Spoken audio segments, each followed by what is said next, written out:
Assalamu alaikum students, I hope you are all fine. This is a lecture of class 4 subject science. जैसे कि आप लोग जानते हैं हम chapter 9 topic force and work की रीडिंग कंप्लीट कर चुके थे और हमने लास्ट इसके क्वेश्चन नंबर 1 2 3 किया था। ठीक है, तो आज हम करेंगे रिमेनिंग क्वेश्चन आंसर्स जो रह गए थे वो आज आपका क्लास वर्क है। क्लास वर्क के लिए ओपन योर नोटबुक्स, अपनी नोटबुक्स को ओपन कर लें।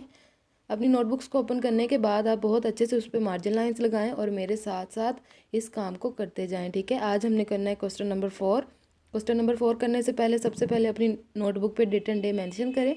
आज की डेट है 15 जनवरी 2021। ठीक है, और आप डे में लिखेंगे फ्राइडे।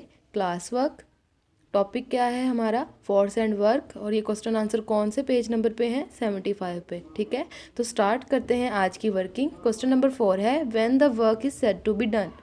कब जो काम है वो कहलाता है कि डन हो गया है। ठीक है, अब इस क्वेश्चन में उन्होंने पूछा कि कब काम हो जाता है या कब काम कहा जाता है कि हो गया है, तो इसका आंसर है work is done when an object. Work is done, काम हो जाता है, व्हेन एन ऑब्जेक्ट, जब किसी चीज़ को, इज़ मूव्ड, मूव किया जाता है, हरकत में लाया जाता है, थ्रो अ डिस्टेंस, कुछ फासले पे, बाय यूजिंग फोर्स, क्या इस्तेमाल करने से, फोर्स। ठीक है, जब किसी चीज़ को हम एक जगह से दूसरी जगह मूव कर रहे हैं, हरकत में ला रहे हैं, किसकी मदद से, फोर्स की मदद से। फोर्स क्या है, पुल और पुश। हमने कल क्वेश्चन नंबर 1 पढ़ा था डिफाइन फोर्स, जिसमें हमने पढ़ा था कि किसी भी चीज़ को पुश या पुल करना क्या कहलाता है, फोर्स। तो जब हम किसी चीज़ को मूव कर रहे होते हैं थ्रू अ डिस्टेंस, कुछ फासले पे, बाय यूजिंग फोर्स, उसको पुश करने से या पुल करने से, तो तब क्या होता है, वर्क होता है। ठीक है, वर्क इज़ डन, तब काम हो जाता है। ये था क्वेश्चन नंबर 1। क्वेश्चन नंबर 4 है ये, when the work is said to be done. Work is done when an object is move through a distance by using force. ये है क्वेश्चन नंबर 4 का आंसर। अब देखते हैं question number 5, what is gravitational force. Gravitational force क्या है, आपको याद होगा जब हमने फोर्स की रीडिंग की थी तो हमने उसकी कुछ टाइप्स पढ़ी थी जिसमें ग्रेविटेशनल फोर्स भी था, तो उसी के बारे में पूछा गया है। हम इसमें आंसर देंगे the force which pulls all the things.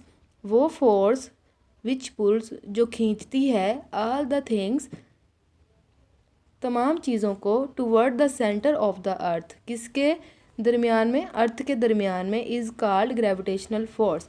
वो फोर्स जो तमाम चीज़ों को ज़मीन के दरमियान में खींचती है उसको क्या कहा जाता है, ग्रेविटेशनल फोर्स। उस फोर्स को क्या कहा जाता है, ग्रेविटेशनल फोर्स। जिसकी एग्जांपल में हमने देखा था कि कोई भी चीज़ ऊपर हवा में क्यों नहीं रुक जाती। ऐसा क्यों होता है कि जब हम बॉल को ऊपर उछालते हैं तो वो नीचे आ जाती है, ज़मीन पर आ गिरती है, ऐसा क्यों होता है। तो हमने देखा था कि ये ग्रेविटेशनल फोर्स की वजह से होता है कि कोई भी चीज़ अगर हम ऊंचाई से फेंकें या नीचे से ऊपर को फेंकें तो उसने नीचे ही आना है, वो ऊपर आसमान पर नहीं जाएगी, वो रुकेगी नहीं हवा में। तो ऐसा क्यों हो रहा है, ग्रेविटेशनल फोर्स की वजह से हो रहा है। तो ये था answer number 5। The force which pull all the things toward the center of the earth is called gravitational force. इसके बाद है question number 6, Why does a moving body stop? अब इसमें उन्होंने पूछा है कि कोई भी बॉडी जो मूविंग कर रही है, जो हरकत में है, वो रुक क्यों जाती है, वो मूव क्यों नहीं करती रहती, कंटिन्यूसली हरकत में क्यों नहीं रहती, आखिरकार वो आके रुक क्यों जाती है। एक टाइम ऐसा आता है कि कोई भी चीज़ मूव कर रही है, लाइक अगर हमने किसी बॉल को किक किया है, ठीक है, फुटबॉल को किक किया है, तो वो भी कुछ फासले के बाद रुक जाता है। या फिर एक बॉल है उसको हमने बैट के साथ किया है, किक किया है, तो वो क्यों रुक जाता है। ठीक है, हमने उसको बैटिंग करते हुए जब बॉल देखते हैं तो वो जब उसको बैट्समैन टच करता है, हिट करता है, तो उसके बाद वो रुक जाती है, कुछ अरसे के बाद वो रुक जाती है। ऐसा क्यों होता है, क्यों रुक जाती है वो। या इसके अलावा अगर हम और चीज़ें देखें, एक मूवमेंट हो रही होती है लेकिन एक अरसे पे आके उस चीज़ ने रुक जाना होता है, ऐसा क्यों होता है, उन्होंने यही पूछा है। अब moving body stop due to friction. Friction क्या है, रगड़। ठीक है, जब हमने टाइप्स पढ़ी थी फोर्स की तब हमने फ्रिक्शनल फोर्स भी पढ़ा था। फ्रिक्शनल फोर्स क्या है, किसी मूविंग बॉडी को स्टॉप करने के लिए फ्रिक्शन की यूज़ किया जाता है। जैसे कि हमने पढ़ा था कि जो साइकिल है या फिर जो व्हीकल्स हैं जिनमें गाड़ियाँ वगैरह आ जाती हैं, इनके टायर में फ्रिक्शन के लिए एक डिज़ाइनिंग की जाती है, एक रगड़ पैदा करने के लिए एक डिज़ाइनिंग की जाती है ताकि उनको ब्रेक्स लगवाई जा सकें। ठीक है, अगर वो भी स्मूथ होता और फर्श भी स्मूथ होता तो क्या होता कि गाड़ियाँ स्टॉप ना होती। ठीक है, गाड़ियों में ब्रेक ना लगती, साइकिल की ब्रेक ना लगती।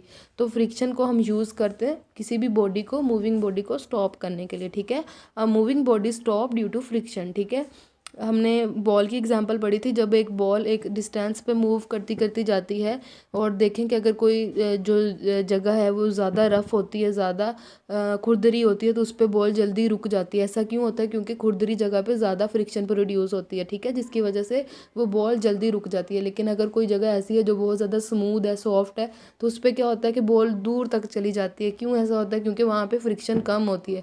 तो जहाँ पे फ्रिक्शन ज़्यादा होगी वहाँ पे जल्दी मूविंग बॉडी स्टॉप हो जाती है। इसके बाद क्वेश्चन नंबर 7 है, give two example of wheel and axle. ठीक है, हमने व्हील एंड एक्सल टाइप पढ़ी थी सिंपल मशीन की, हमने उसकी 2 एग्जाम्पल्स बतानी है। नंबर 1 है जाइंट व्हील एंड नंबर 2 है बाईसाइकिल। ये 2 एग्जाम्पल हैं व्हील एंड एक्सल की। ठीक है, ये थे हमारे क्वेश्चन नंबर 4, 5, 6 एंड 7। ठीक है, क्वेश्चन नंबर 1, 2, 3 हम कर चुके हैं। ये हमारे आज क्वेश्चन कंप्लीट हो गए हैं चैप्टर 9 फोर्स एंड वर्क के। ठीक है, इसको आपने बहुत अच्छे से लर्न करना है। आज का आपका होमवर्क है learn question number 1 to 7 of chapter 9 force and work. आज हमने जो 4 क्वेश्चन किए और जो हम पहले 3 कर चुके हैं, टोटल 7 क्वेश्चन को आप बहुत अच्छे से लर्न करेंगे। यही आपका होमवर्क है। ठीक है, थैंक यू, अल्लाह हाफिज़।